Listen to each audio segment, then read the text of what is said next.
और अब आपको सीधा लिए चलेंगे भोपाल, जहां पर मुख्यमंत्री doctor Mohan Yadav press conference कर रहे हैं। आज की इस प्रेस वार्ता में मित्रों, हमारे बीच माननीय यशस्वी अध्यक्ष श्रीमान हेमंत खंडेलवाल जी, माननीय हमारे उप मुख्यमंत्री श्रीमान जगदीश देवड़ा जी, उप मुख्यमंत्री माननीय राजेंद्र शुक्ला जी, इस अवसर पर एसीएस नीरज जी, हमारे आशीष अग्रवाल जी मीडिया प्रभारी, हमारे सीपीआर और आप सब। यद्यपि मैं प्रेस वार्ता में कोई नई बात या ऐसी कोई अलग से बात नहीं कर रहा हूँ, ये हमारे आपके सबके साथ बीते हुए 2 वर्ष के जिसके आप भी साक्षी हो, और शासन की योजनाओं में कमोबेश अगर हम कोई किसी वर्ग से बात करें तो सबसे पहले प्रेस के वर्ग से ही रूबरू होना पड़ता है, और प्रेस के माध्यम से वो बातें समाज तक नीचे तक जाती भी है। उसी सिलसिले में यद्यपि ये सरकार के गठन के साथ जो जो काम किए गए हैं, विभाग भी बहुत सारे हैं, योजनाएं भी बहुत सारी है, और बहुत सारी योजनाओं में बहुत सारे क्षेत्रों में काम करने का प्रयास भी किया गया। लेकिन काम को करते करते ये बात भी सही है कि समय 2 साल का लगा, लेकिन ये काम भी इतना बड़ा रहता है कि 2 साल भी बहुत, अगर हम पीछे देखो तो बहुत लगते हैं, आगे देखो तो बहुत कम लगते हैं। तो ये इसीलिए हमने एक इसी के साथ पिछले मतलब इसी महीने से 2 साल की समीक्षा बीते कामों की और 3 साल के टारगेट विभागवार इस दिशा में काम करना प्रारंभ किया था, और वो सिलसिला चल भी रहा, काफ़ी हद तक हो भी गया है। ये थोड़ा नवाचार भी है, क्योंकि आमतौर पर विभाग की समीक्षा बजट के साथ साथ 1 साल में 2 बार विभाग की पर चर्चा आमतौर पर मुख्यमंत्री के साथ होती थी। लेकिन हमने इसमें थोड़ा नवाचार ये जोड़ा कि बीते 2 साल की भी अच्छी बातों को लेकर के सारे माननीय मंत्रीगण अपना प्रेजेंटेशन दे, तो वो एक पूरा 5 साल का हमारा समग्र एक लघु चित्र आंखों के सामने आ जाता है, जहाँ बीते हुए सारे कामों की बात और आने वाले 3 साल में और कैसे उस पर बढ़ा जाएगा। और उसी सिलसिले से जोड़ करके ये विकास और सेवा के 2 वर्ष, यद्यपि यह बात सही है कि यशस्वी प्रधानमंत्री नरेंद्र मोदी जी के शासनकाल में पूरे देश की कार्यपद्धति, काम करने के तरीके, टारगेट, केंद्र का समर्थन, और आज तो और जोरदार चीज आ गई है, वैश्विक परिस्थितियां भी आज के समय में भारत के साथ एक अलग प्रकार से जुड़ रही है, और ये जो वर्तमान का दौर चल रहा है उसका तुरंत असर ऊपर नीचे आने का भी पूरा बना हुआ है। लेकिन माननीय प्रधानमंत्री जी ने आपदा में से अवसर निकाल करके जो काम की पद्धति स्थापित की है, उसी का लाभ हम सबको दिखाई भी दे रहा है। अब मैं अपनी बात को कहाँ से शुरू करूं? हम अपने बीते कल की बात से ही बात आगे बढ़ा लेते हैं।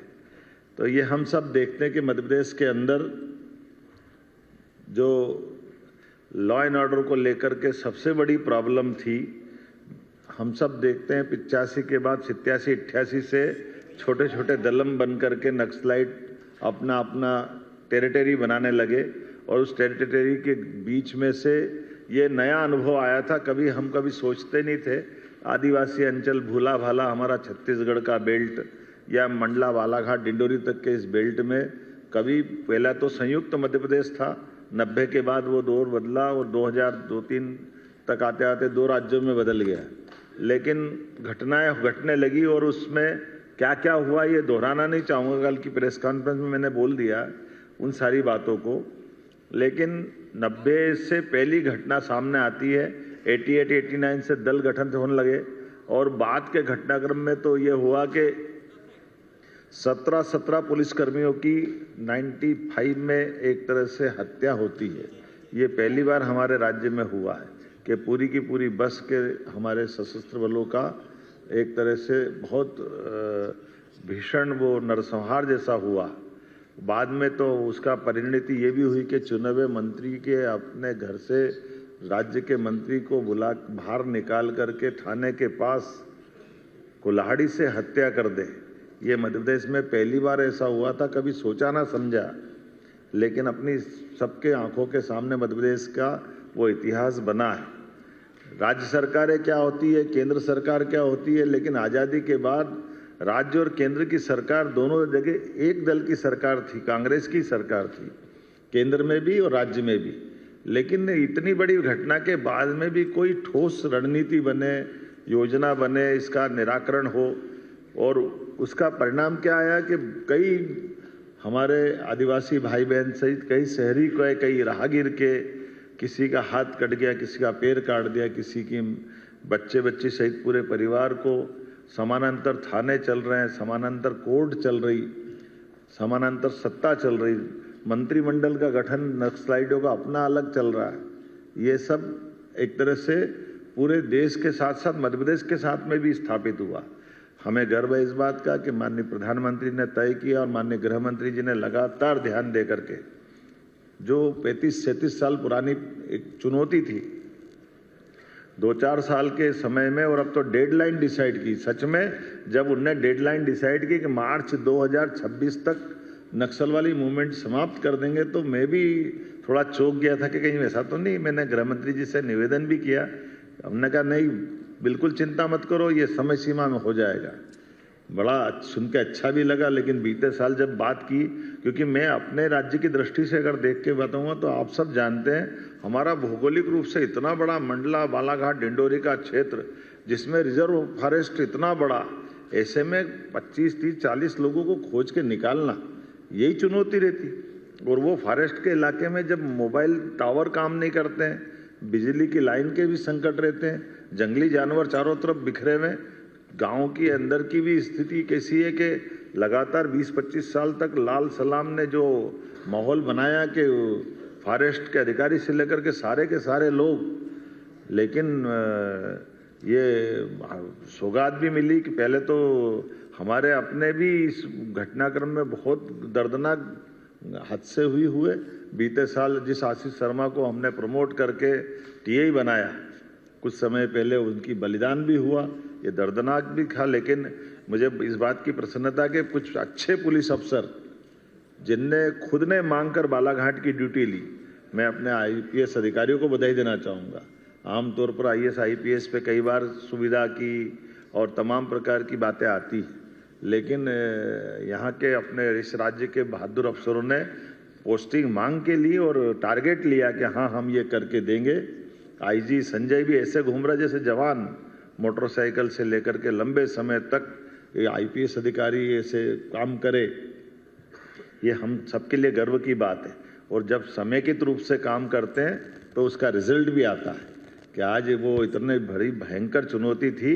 मैं मान के चलता हूँ विकास के काम तो सब है ही, लेकिन एकदम सबसे बड़ा अगर कोई काम है तो ये हमारा मंडला, बालाघाट, डिंडोरी पहले तो क्रमबद्ध रूप से हमारे सारे जिले एक के बाद एक उस लाल आतंक से मुक्त होते गए, और अब जाकर कल जब जीरो की स्थिति बनी तो ये बड़े सौभाग्य की बात भी है। और ये उन सबको सलाम भी है जिनने अपना बलिदान दिया। हमारे कई सारे जवानों ने, हमारे आम नागरिकों ने इसकी कीमत चुकाई। इसलिए हमने कहा कि 1 साल के अंदर 10 दुर्दांत आतंकवादियों के समान नक्सलाइटों को हमने ढेर किया मैदान में, और ये संदेश दिया कि आप अगर लड़ना चाहते हो तो हमारा पुलिस फोर्स आपसे निपटने में सक्षम है, और अगर आप सरेंडर करोगे तो पुनर्वास पॉलिसी में हम आपके लिए वो व्यवस्था कर सकते हैं। और ये दोनों नीतियों का कारगर रूप बना के हमारे लिए कुछ हमने जब मोबाइल फ़ोन उनके टेप सुने थे तो आखिरी में तो ऐसी स्थिति बनी थी कि दलों के अंदर इस बात की होड़ लगी कि पहले सरेंडर कौन कर रहा है। और हमने आखिरी परिणाम देखा कि 42 दिन में 42 सरेंडर हुए और 10 नक्सलाइटों को ढेर किया। तो ये एक बहुत बड़ी चुनौती थी पुलिस के लिए और प्रशासन के लिए। अब ये अलग बात है कि अब हम वापस उस बालाघाट, मंडला, डिंडोरी के अंदर जिन भी कारणों से ये पनपा फैला था, हम उसको अंदर से उस तरह के तंत्र को भी मजबूत करें कि दोबारा ये सांप अपना फन नहीं फैला सके। मैं माननीय प्रधानमंत्री को धन्यवाद देना चाहूँगा, माननीय गृह मंत्री जी को भी, जिन्होंने हमारे मोबाइल नेटवर्क के टावर और तमाम प्रकार के इलेक्ट्रॉनिक संसाधन अच्छे से अच्छे कैसे स्थापित कर सकते हैं उसकी मदद भी की, उसका भी बड़ा लाभ मिला। हमको पुलिस की बटालियन भारत सरकार की भी मिली और राज्यों के अंदर परस्पर कोई दल की सीमा नहीं। कई जगह आंध्र में हमारी सरकार है लेकिन तेलंगाना में नहीं है, तो कोई बात नहीं, कांग्रेस की सरकार हो किसी और दल की सरकार हो, लेकिन समान रूप से नक्सलाइटों के खिलाफ जो मूवमेंट बनाया उसका बड़ा लाभ मिला। दूसरी बात करना चाहूँगा नदी जोड़ो अभियान की, ये भी बहुत बड़ा अभियान था, असंभव जैसा था। कभी अटल जी की बात याद करें कि बुंदेलखंड में केन बेतवा नदी जोड़ो अभियान की जब बात आई थी, वाकई ये ऐसा लग रहा था कि तो क्या होगा, भगवान जाने कैसे करेंगे। लेकिन केन बेतवा नदी जोड़ो का जो लाभ मिला बहुत तेज गति से, और अब तो रोज नए नए जिले जुड़ रहे हैं। नहीं तो हम इधर कभी सोचते नहीं थे कि भोपाल, इंदौर, उज्जैन ये तो नर्मदा जी से जुड़ गए थे, लेकिन ये पर्वती कालीसिंध चंबल का कैचमेंट एरिया है। इधर नीमच, मंदसौर, चंबल तो वर्षों से थी, गांधी सागर डैम भी वर्षों से था, लेकिन नीमच मंदसौर में सिंचाई का रकबा का माननीय गृह मंत्री जी मौजूद है। हमारा पानी, हमारी नदी, हमारा कार्यक्षेत्र, लेकिन पीकेसी योजना से अब लाभ पूरा लेंगे। ये पीकेसी नहीं, पीकेसी ने तो और एक नया दौर लिखा। माननीय प्रधानमंत्री जी ने जयपुर के अंदर भाषण में जिसको कोड किया श्रीमान नरेंद्र मोदी जी के शब्दों में, कि आज का ये जो पीकेसी पार्वती कालीसिंध चंबल योजना का शुभारंभ ये नए युग की सूत्रपात है। जब दो राज्यों के बीच सालों से झगड़े चलते हैं हाई कोर्ट, सुप्रीम कोर्ट में, और कई बार तो हिंसक घटनाएं हुई दक्षिण के राज्यों में, लेकिन परस्पर सौहार्दता के बलबूते पर राजस्थान में भी पानी पहुंचेगा, मध्य प्रदेश भी पानी लेगा, और हमारे इस क्षेत्र के अंदर पीने के पानी की, सिंचाई की, उद्योगों की रचनाओं को पानी के माध्यम से डेवलपमेंट करने की पूरी फ्रीडम मिल रही है। तो ये नदी जोड़ो अभियान और एक सिलसिला चालू होता तो फिर कहाँ तक रुकता है। कितना अच्छा लगता है कि केवल राजस्थान नहीं, केवल उत्तर प्रदेश नहीं, महाराष्ट्र के साथ जोड़कर भी ताप्ती का पूरा ये एक नया प्रकार का वाटर रिचार्ज का पूरा प्रोजेक्ट बनाया, और 70,000 करोड़ ये सारे चीज़ों में भारत सरकार 10% केवल राज्यों के लिए लगाने की बात कर रही, 90% अदरवाइज अगर इतने बड़े प्रोजेक्ट हम कैसे खड़ा करेंगे।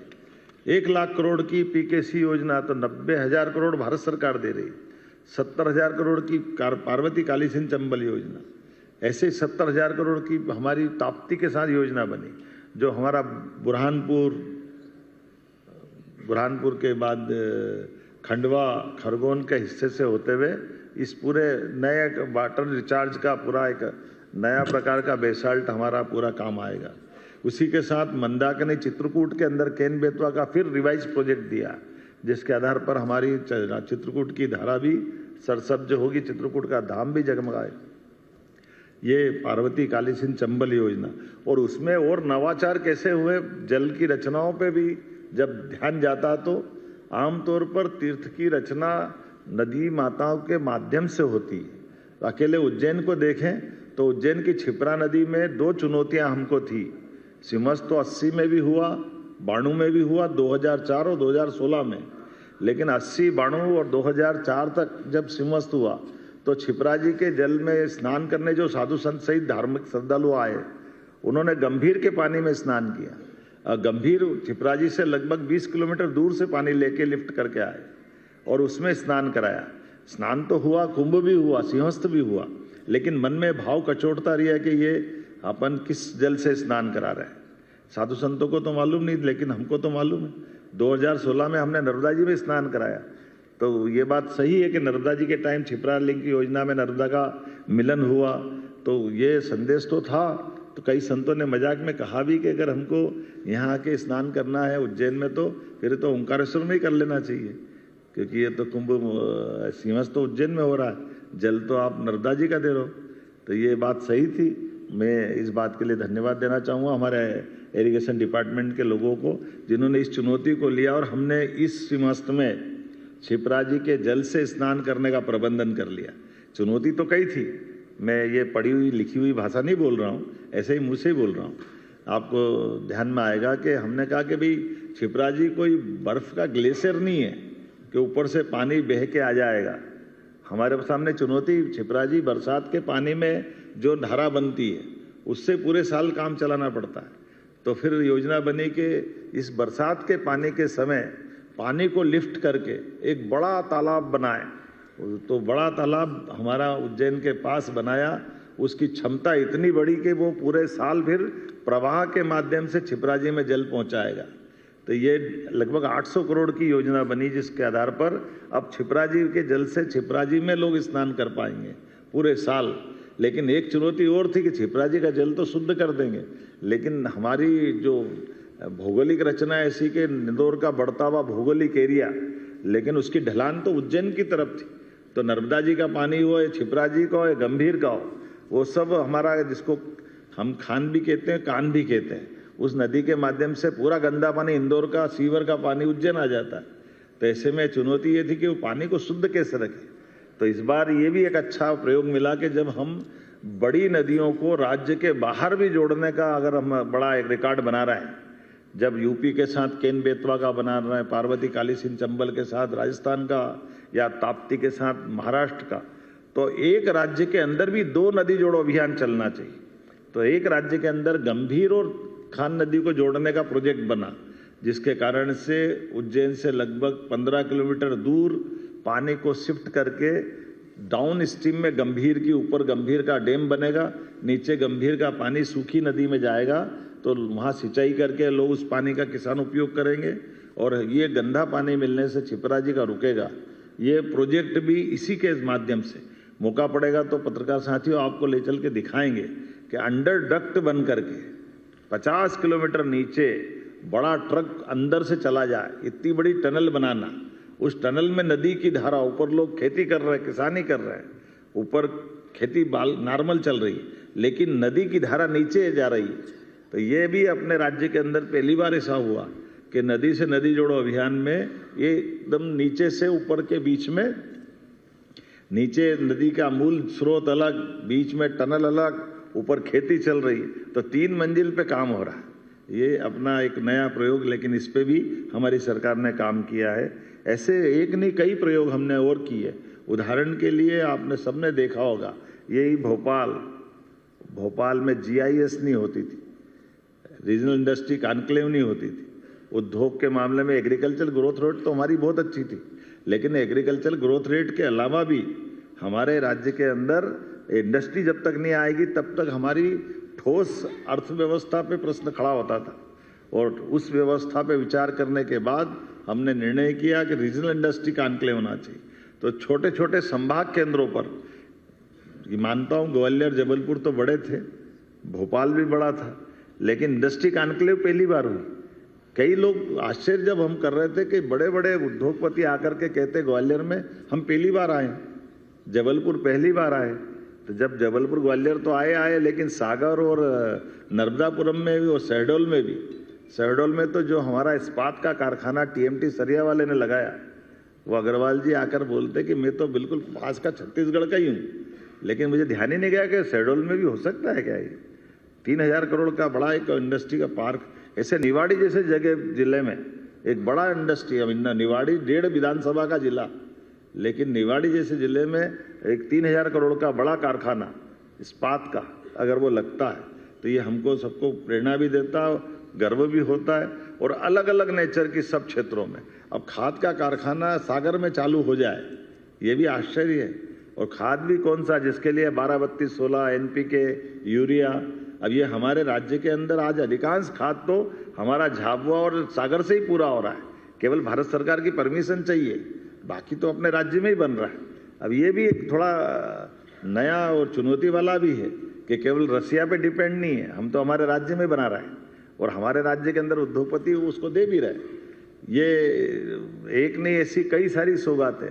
पंप स्टोरेज, अभी मैं जब ग्रीनको के लिए हैदराबाद में गया, तो हैदराबाद में जिस कंपनी में मैं गया और जिस कंपनी ने यहाँ लगभग 6000 करोड़ का निवेश किया है पंप स्टोरेज, राज्य के अंदर सौहार्दपूर्ण संबंध आसपास का रहने का क्या परिणाम आता है बताना चाहूँगा। ये देश का नहीं दुनिया का सबसे बड़ा पंप स्टोरेज हाइडल पावर हमारा बना है नीमच में। माननीय गृह मंत्री जी, आपने माननीय उप मुख्यमंत्री जी है, उसके अंदर उनने खुद ने कहा कि ये इससे पहले हमारा दक्षिण में हैदराबाद के पास बनाया था, तो 4 साल लगे थे हमको बनाने के, और अगर ये विदेश में बनता तो ये 8-10 साल में सारी परमिशन लेके होता है। लेकिन मध्य प्रदेश में 2 साल से भी कम समय में हो गया। उसमें से मैं ही भूल गया। एक तो उन्होंने मेरे को धन्यवाद दे रहे थे, तो मैंने कहा मेरा क्या रोल है? बोले आपका ये रोल है कि जब आप नीमच तरफ आए थे, एक इंडस्ट्रियल समिट में मिले थे, तब हमने कहा था कि सब ये पंप स्टोरेज में एक ऊपर टैंक बनाना पड़ता है, एक नीचे टैंक बनाना पड़ता है। तो ऊपर का टैंक तो हमने बना लिया, अब नीचे का टैंक, चूंकि चंबल का पानी वो गांधी सागर में रखा हुआ मंदसौर में, और वो चंबल का पानी का कंट्रोल तो राजस्थान सरकार के पास रहता है। वो पानी जब तक खाली नहीं करे, हम बनाए कैसे नीचे? और अगर नीचे नहीं बनाएंगे तो वो पंप स्टोरेज चालू कैसे होगा? तो मैंने मेरे से निवेदन किया, मैंने वहीं से फ़ोन लगा दिया माननीय मुख्यमंत्री भजन लाल जी को कि ज़रा ये चंबल का हमारा एक प्रोजेक्ट बिगड़ रहा है, आप अगर पानी कम कर दोगे तो हमारा काम हो जाएगा। मुझे इस बात के लिए आनंद भी आया कि उन्होंने कहा भैया जब आप पीकेसी जैसी योजना के लिए 20 साल से राजस्थान मध्य प्रदेश के झगड़े खत्म करके आप हमको पानी दोगे तो ये मदद क्यों नहीं करेंगे आपकी? उन्होंने कहा चंबल में हम पानी कोटा में रोक लेंगे और आपका ये पानी का उपयोग आप कर लो, हम पानी कम कर देते हैं। उनने 15 दिन के अंदर पानी कम कर दिया और इसका फर्क ये पड़ा कि जो प्रोजेक्ट 4 साल में पूरा आने वाला था वो 2 साल में पूरा हो गया। तो ये कम से कम सरकार की व्यवस्थाओं में सजगता के साथ दूरदेशी व्यवस्थाओं के आधार पर जोड़ने का कई सारी बातें मैं कर सकता हूं आपके बीच में से। ऐसी बहुत सारी बातें हैं, जैसे पीएम मित्र पार्क, ये 7 पार्क हमारे भारत सरकार के माध्यम से सालों पहले मिले थे, जिसके आधार पर कपास तो हमारे यहाँ होता है, लेकिन कोयम्बटूर जब गया तो उन्होंने कहा कपास, बोले आपके यहाँ से आता मध्य प्रदेश से। अब हमारा कॉटन धागा भी वो बनाए, कपड़ा भी वो बनाए, कपड़े को रेडीमेड गारमेंट्स बना करके वो दुनिया भर में निर्यात करे, माल तो हमारा। तो हमने कहा ये हमारा कॉटन, हमारे यहाँ क्यों धागा नहीं बन रहा? तो उन्होंने बताया आपके यहाँ पहले चलती थी बहुत सारी इंडस्ट्रियाँ, मिल इंडस्ट्रियाँ, इंदौर, उज्जैन, रतलाम, ग्वालियर, धीरे धीरे टेक्नोलॉजी पुरानी हो गई तो बनना बंद हो गई। हमने कहा नहीं, ये तो हम वापस शुरू पर आएंगे। तो पीएम मित्र पार्क माननीय प्रधानमंत्री जी को धन्यवाद कि अपने जन्मदिवस के अवसर पर 7 पीएम मित्र पार्क में सबसे पहले हमारा पीएम मित्र पार्क का उनने न केवल भूमि पूजन किया बल्कि उसी दिन हमने भूमि आवंटन भी कर दिया। केवल इतना ही नहीं, अभी मैं आपसे आ रहा था तो आते आते भंडारी मेडिकल कॉलेज वालों का फ़ोन आया। उनने कहा कि आपकी वो 2 साल की उपलब्धि, तो मैं कल विज्ञापन छापूंगा, आप बता देना। मैंने कहा आपकी क्या बात? अरे बोले मैं आपको केवल मेरी साइक्लोट्रॉन की जो इंडस्ट्री के बारे में आपको बताना चाह रहा हूँ, जो विक्रम उद्योगपुरी में हमने लगाई। बोले जर्मन के आधार पर, जर्मन के विद्वान और वैज्ञानिक और वहाँ के सारे लोगों के साइक्लोट्रॉन की इंडस्ट्री के लिए हमको जमीन 2 दिन में तो जमीन मिल गई, 10 दिन के अंदर हाईटेंशन लाइन बिजली विभाग ने खड़ी कर दी। और हमारे पास जो जर्मन के वैज्ञानिक और लेबर लाए थे, जिनके भरोसे से वो हमको उत्पादन करना था, बोले वो आबो हवा इतनी अच्छी लगी और इतना सरलता से काम हो गया कि वो गए ही नहीं और अभी साल भी पूरा नहीं और हमने वो उत्पादन चालू कर दिया। तो अब हमारे देश को साइक्लोट्रॉन का बहुत बड़ा लाभ अपने इस इंडस्ट्री डिपार्टमेंट से मिल गया कि आज वो जो दवाई उनकी है, उनका कहना वो दवाई 10 गुना सस्ती है, आज वो पूरे देश में उपलब्ध कराएंगे। उसकी अपनी एक शर्त रहती है कि वो 8 या 10 घंटे में उपयोग करे, इसीलिए वो अब देश में मध्य प्रदेश मध्य में है तो यहाँ से ट्रांसपोर्टेशन बहुत सरल पड़ेगा, अदरवाइज वो फिर खराब हो जाती। तो वो जो चीज़ 2 रुपये की है वो 2 पैसे की भी किसी काम की नहीं रहती। तो ये उनका कहना है कि ये भौगोलिक दृष्टि से भी, विज्ञान की दृष्टि से भी, अपने 55 हमारे पीएम एक्सीलेंस कॉलेज नई शिक्षा नीति के बलबूते पे लगना, ये भी घोर आश्चर्य की बात। कहाँ 1956 से लेकर 2002-3 तक 5 मेडिकल कॉलेज थे, लेकिन आज मेडिकल कॉलेजों की एक तरह से श्रृंखला बन गई, लंबी लाइन बन गई मेडिकल कॉलेज में। और मेडिकल कॉलेज में भी प्रयोग कैसा, पूरे देश में ये भी नवाचार हुआ है कि अब हम केवल मेडिकल कॉलेज के लिए हॉस्पिटल देंगे। मेडिकल कॉलेज का हॉस्पिटल जो हमारा ऑलरेडी हॉस्पिटल है, मेडिकल कॉलेज की बेस वो रहेगा। तो मेडिकल कॉलेज के लिए किसी को मेडिकल कॉलेज बनाना तो वो अपनी बिल्डिंग बनाए, अपने सारी प्रोसेस कर ले। 300 बेड का हमारा हॉस्पिटल 10 साल तक हम उसको देंगे। 10 साल बाद वो डॉक्टर, दवाई, सारा पैरामेडिकल स्टाफ, अर्थात अपन अगर सरल भाषा में बोलो, हमारा हॉस्पिटल तो चल ही रहा है, हम क्या करें उसमें। चलता हॉस्पिटल प्रैक्टिकल के लिए उनको दे दिया। जब उनका वो 700 बेड का बन जाएगा तो हमारा हॉस्पिटल हम वापस ले लेंगे, हमको क्या फर्क पड़ेगा। लेकिन वहाँ एक मेडिकल कॉलेज खड़ा हो जाएगा इस कारण से। पूरी दुनिया में ऐसा होता था, हमने नया नहीं किया, लेकिन ये प्रयोग देश में सबसे पहले हमने किया कि हमारे पैसे कितने बचे। इसलिए मेडिकल कॉलेज के लिए मेडिकल एजुकेशन अलग मंत्रालय और मेडिकल का मंत्रालय अलग, तो हमने ये दोनों को मिलाकर एक किया। ऐसे लगातार एक के बाद एक सभी क्षेत्रों में जो हो सकता है जितने प्रकार से है। आज अपन इंदौर की हुकुमचंद मिल का आपको उदाहरण मालूम है, प्रधानमंत्री जी के माध्यम से हुकुमचंद मिल की लैंड पूरी केवल 300-400 करोड़ रुपए के चक्कर में 30 साल से 7,000 मजदूर में से 2,000 लोग उम्मीद में मर गए कि हमको 2 लाख मिलेंगे, 4 लाख मिलेंगे, लेकिन कोर्ट में निराकरण नहीं हो रहा था। हमने कहा ये सरकार पैसा दे देगी तो सारे मजदूरों का भला हो गया। और आज वो हाउसिंग बोर्ड के माध्यम से, नगर निगम के माध्यम से 200-300 करोड़ देने के बाद लगभग 70-80 हजार करोड़ का प्रोजेक्ट बनेगा। ये जो बड़ा प्रोजेक्ट बनेगा इसमें ये केवल अपने 2 विभाग हैं, एक इंडस्ट्री डिपार्टमेंट, एक हमारा लोकल एडमिनिस्ट्रेशन के माध्यम से हाउसिंग बोर्ड, प्राधिकरण या जो भी कोई विभाग होगा। तो जमीन के प्रॉपर उपयोग करते हुए विकास की दृष्टि से, अन्यथा सांप बिच्छू घूम रहे हैं, जंगल बना हुआ है, मुकदमा चल रहा है, चलने दो। जैसे उसी प्रकार से जैसा हमारा ये भोपाल का कचरा 40 साल से सड़ रहा था यहीं पे भोपाल में, जब भी गूगल खोलो भोपाल को पूछो तो एक बच्चा मरा, आँख खुली, उसको दिखता था भूत जैसा, क्या करूँ उसको। ये भोपाल की पहचान बनी थी, लेकिन आज भोपाल की पहचान उससे बदल के GIS भोपाल में हो रहा है, विकास हो रहा है। घटना हो गई, परमात्मा करे कोई ऐसी घटना नहीं होना चाहिए, लेकिन घटना के बाद वो कचरा कब तक पड़ा रहना चाहिए। Court, high court, supreme court सब हो रहा है, तो उसका निष्पादन प्रॉपर कराया, और निष्पादन कराने के बाद आज जो हमको करना वो करेंगे। लेकिन इन पुरानी समस्या से निपटना तो हमको पड़ेगा ही सही। शहरीकरण के आधार पर 2 मेट्रोपॉलिटन अथॉरिटी, हमारा भोपाल भी बढ़े, केवल शहर के अंदर ही क्यों बढ़े, लंबा प्लान करना पड़ेगा। आज हैदराबाद था राजधानी जब था आंध्र का, आज अमरावती खड़ी करके उनने अपने आप में एक बड़ी कैपिटल बनाने का प्लान कर लिया। ये आदर्श उदाहरण है। माननीय प्रधानमंत्री जी के नेतृत्व में राष्ट्रपति निवास, प्रधानमंत्री निवास, नई पूरी पार्लियामेंट दिल्ली के अंदर बनके तैयार हो गई। तो ये जो नया निर्माण करते हुए भी हम चीजें खड़ी कर सकते हैं, ये आदर्श उदाहरण है। तो इंदौर उज्जैन मेट्रोपॉलिटन, भोपाल मेट्रोपॉलिटन, केवल भोपाल नहीं तो बगल का नर्मदापुरम, रायसेन, सीहोर, विदिशा, ये 5 को जोड़ के इधर आष्टा तक का, उधर से 4-5 जिलों का मिलाकर हमारा दूसरा मेट्रोपॉलिटन, ये दोनों को जोड़ करके ये बड़ी विकास की संभावना भी है। और लंबा प्लान करते हुए लगभग डेवलपमेंट के लिए 10-20 किलोमीटर नहीं, अकेले इंदौर उज्जैन मेट्रोपॉलिटन की बात करेंगे तो 11,000 करोड़, 11,000 किलोमीटर से ज़्यादा पूरा सराउंडिंग एरिया बनेगा। और मूल रूप से डेवलपमेंट के लिए अगर बात करें तो बड़ा हमारा आकर्षण बनता औद्योगिक क्षेत्र से। जब औद्योगिक क्षेत्र नागदा बन गया तो नागदा के बाद में तो आवासीय और कमर्शियल हो गई सही, पीथमपुर बन गया तो पीथमपुर के बाद रहने के लिए भी और कमर्शियल चाहिए गई सही, देवास का है, मक्सी का है। तो हमने बेस बदल दिया कि हमारी औद्योगिक केंद्र बेस बनेंगे, उसके बाद रेसिडेंशियल, कमर्शियल, PSP के बाकी प्रोजेक्ट आते जाएंगे और आने आज नहीं तो कल तक आगे तक जाएगा।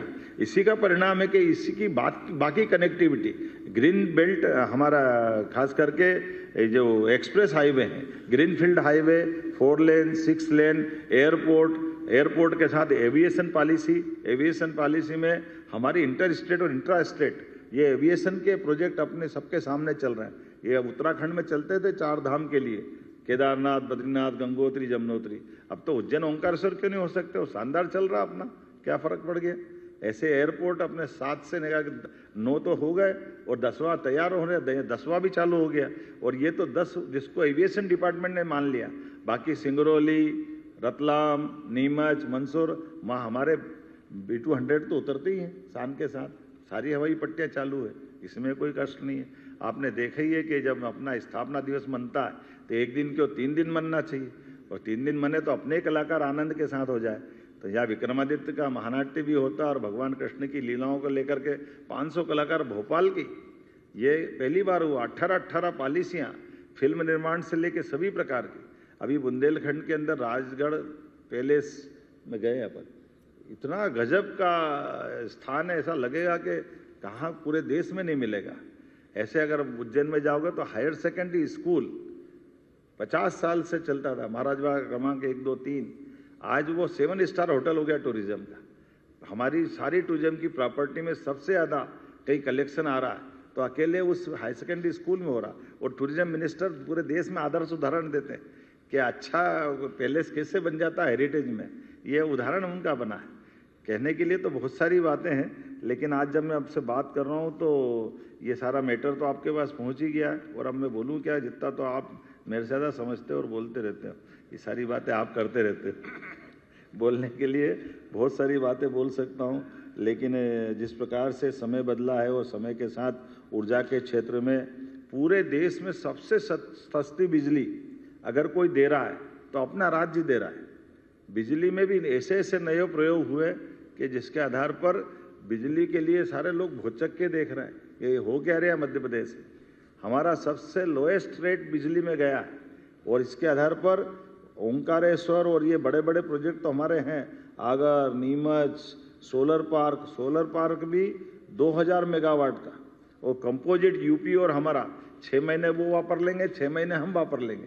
पानी की तो हम बदला बदली करी ना, बिजली का भी आपस में साझेदारी कर रहे हैं, 2 राज्य आगे बढ़ते हुए।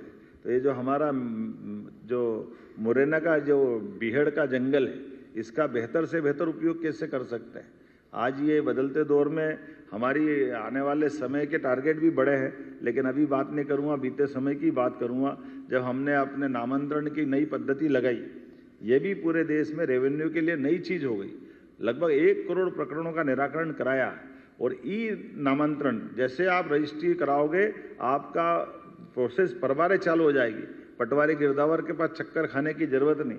बंटवारा, नामांतरण, राजस्व ऑनलाइन निराकरण करने के लिए साइबर तहसील के आधार पर भारत सरकार ने पहला पुरस्कार मध्य प्रदेश को दिया है।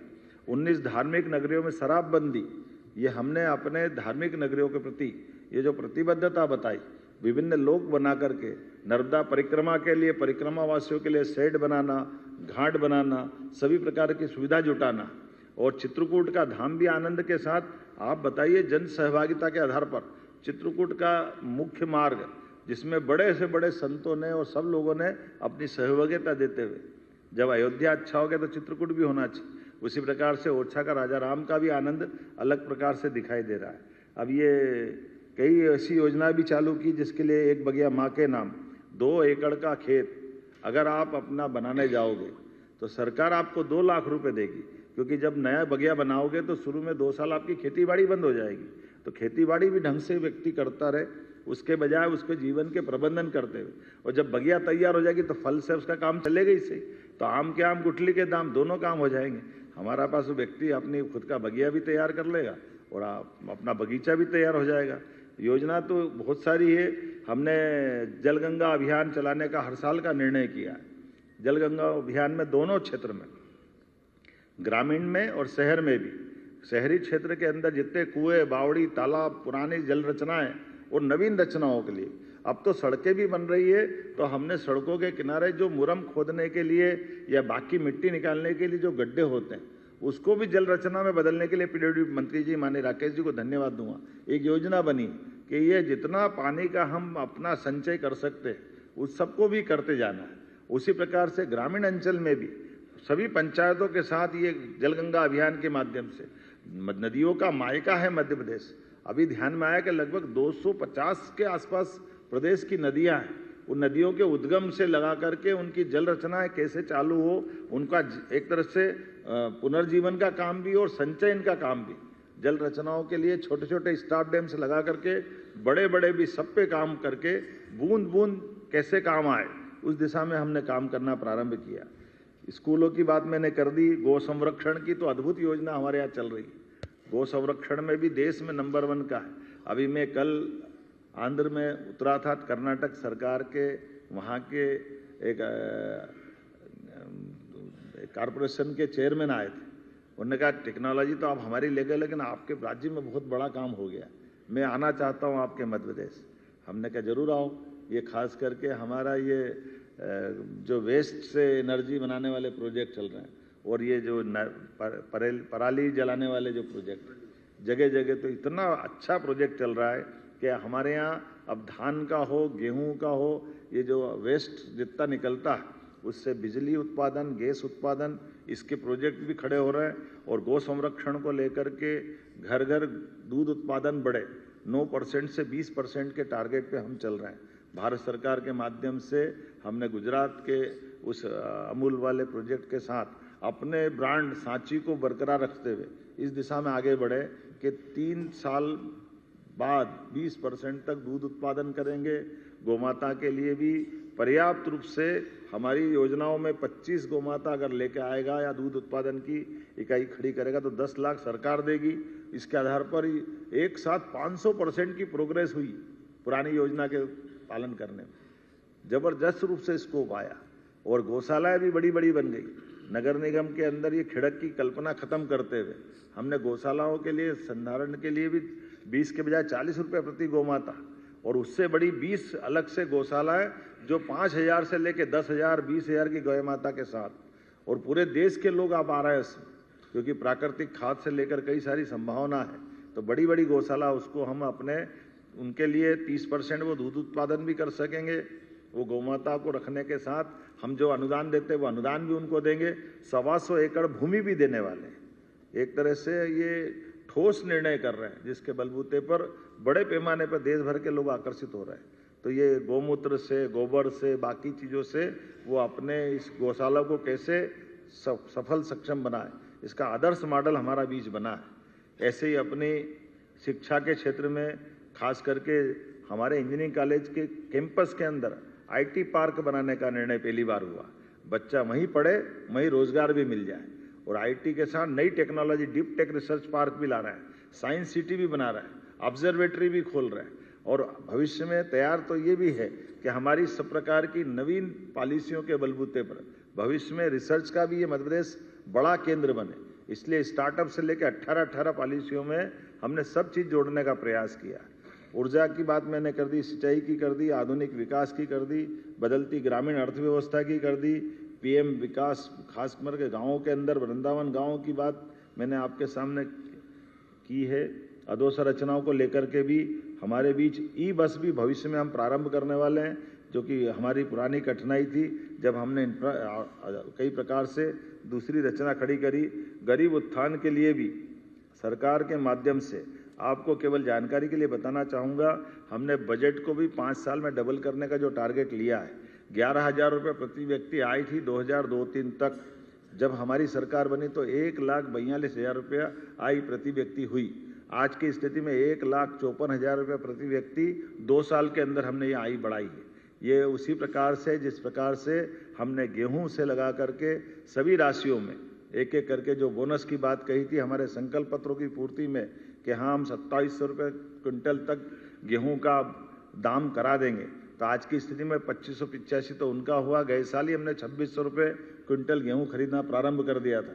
भावांतर योजना का लाभ तो आपके सबके सामने, भावांतर पे कितने सारे प्रश्न हुए थे, लेकिन प्रति क्विंटल 500 रुपये के आसपास भाव भी भारत सरकार ने बढ़ाया और हमने किसानों को वो दाम दिलाने के लिए वो प्रबंधन किए कि भावांतर से लेकर के सभी क्षेत्रों में सरकार समान रूप से भुगतान भी करती जाएगी। 1,000 रुपया प्रति व्यक्ति प्रति बहन लाडली बहना योजना से प्रारंभ हुई योजना, जो 2023 जून से प्रारंभ हुई थी, दिसंबर में हमारी सरकार बन गई। तो 2024 में हमने 250 रुपये बढ़ाए, 2025 में 250 बढ़ाए, आज की स्थिति में 1,500 रुपये प्रति लाडली बहना, जिसके आधार पर लगभग 1,850 रुपये पर महीने हम निर्बाध गति से दे रहे हैं। ये हमारी सरकार की गति है। उम्मीद कर रहे हैं कि हम आने वाले समय में इस योजना के बलबूते पर नारी सशक्तिकरण की इस महती योजना में और बड़ी भूमिका अदा करेंगे, जिसके आधार पर जो हमारा कमिटमेंट है वो हम सब पूरा करते जाएंगे। बोलने के लिए तो बहुत कुछ है, मैं बहुत देर तक बोल सकता हूँ, लेकिन मुझे लगता है आप भी थक गए होंगे। टूरिज्म के कई सारी चीज़ें ऐसी है, चाय पानी भी पिला नहीं रहो तो बहुत देर हो गई, जरा कुछ खिला पिलाओ भाई, जरा बात भी कर लें। ये तो अपनी कहानी तो चलती रहेगी। मुझे लगता है कि आपसे बात करूं, कभी मैं इधर देख रहा था, कभी इधर देख रहा था कि पत्रकार वार्ता भी चल रही है, पर हमारी चर्चा भी चल रही है। मैं आप सबका पुनः वंदन करता हूं, अभिनंदन करता हूं। और ये मैटर के अलावा भी कोई बातचीत होगी तो आपसे जरूर सुनेंगे। मुझे लगता है कि CPR साहब आपकी भूमिका चालू हो जाना चाहिए। Thank you sir, thank you very much sir. कुछ जो स्लिप्स आई हैं उसके आधार पर मैं आमंत्रित कर रहा हूँ। ये वरीयता या उसके हिसाब से नहीं है, जिस हिसाब से आया है उस हिसाब से मैं नाम लेता जा रहा हूँ। हरि भूमि से श्री हरि अग्रहरि जी, माइक पहुँचाइए। पीछे है वो, पंकज जी पीछे है।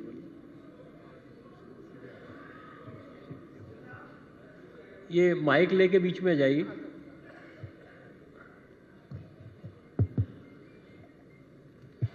मेरा एक सीएम साहब से एक सवाल है कि आपने नक्सलियों के खिलाफ अभियान चला करके एक सफाया कर दिया, अब कौन सा सफाया करने वाले हैं या कौन सा अभियान चला? काय का चाहिए?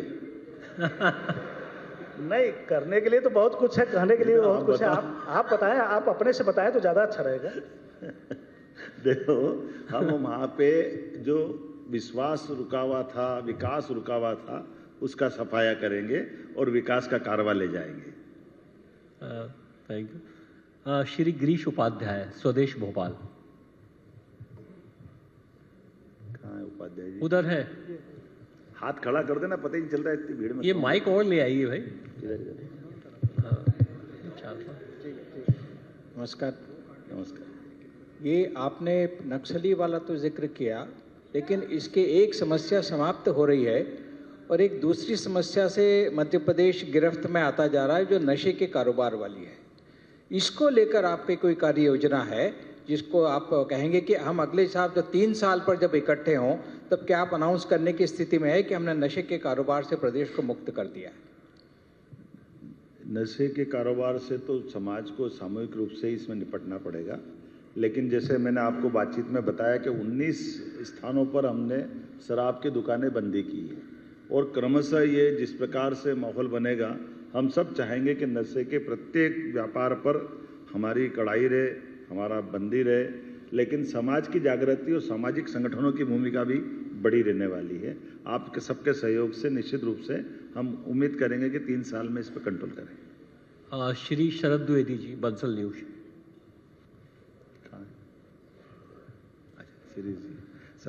शरद जी बोले, शिरीष जी बोले? शरद जी बोला मेरे ख्याल से सर। बधाई आपको मुख्यमंत्री जी, 2 वर्ष आपकी पूरी सरकार को। और अच्छा लगा ये जानकर कि अब शिप्रा के पानी से ही स्नान होगा, धागा मध्य प्रदेश में बनेगा। एक ऐसी टनल भी आप बना रहे हैं कि ऊपर खेती होगी और नीचे पानी बहेगा। और सबसे महत्वपूर्ण बात जो हमें लगी, अच्छा लगा कि गंभीर और खान नदी का जो विषय था उसको भी आपने सुलझा लिया है। आपने उज्जैन का बताया कि पैलेस है और पर्यटन मंत्री देश के उसकी चर्चा करते हैं।